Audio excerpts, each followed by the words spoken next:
One of the most common things I actually work with my clients is this deep desire to fit in socially. So this is something that can actually be quite harmful because this usually stems from a place of lack of confidence in self, lack of self-esteem.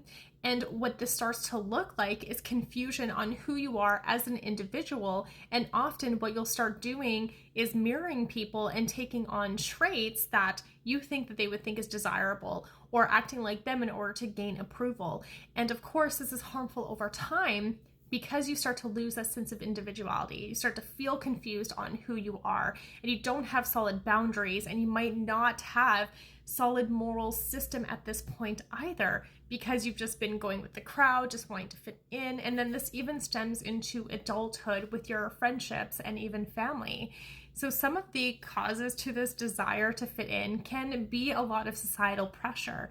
It can also be an issue with neurodivergence as well, right? Because often the people that I work with are neurodivergent, and they've really struggled with their own social cues, their behavioral patterns, not knowing how to be themselves and to really express themselves in a way that's socially acceptable, right?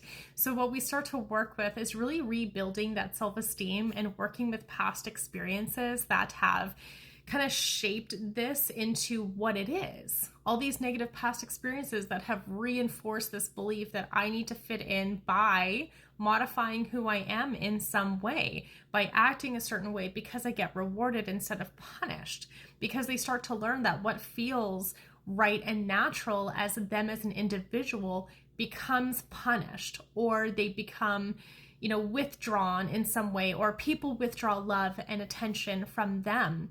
So it's a really interesting place to be in, and also something that a lot of us have done. But if you're still struggling as an adult with this deep desire to fit in, these can be potential reasons why, especially with those past experiences, and learning that there's so many unhealthy dynamics that come up that teach us that we have to act and be a certain way. This is societal expectations and conditioning. And this is what I work with my clients, to start really shaving that down and taking those expectations off so they can be authentically themselves and build authentic, meaningful, lasting relationships and real community with those in their lives.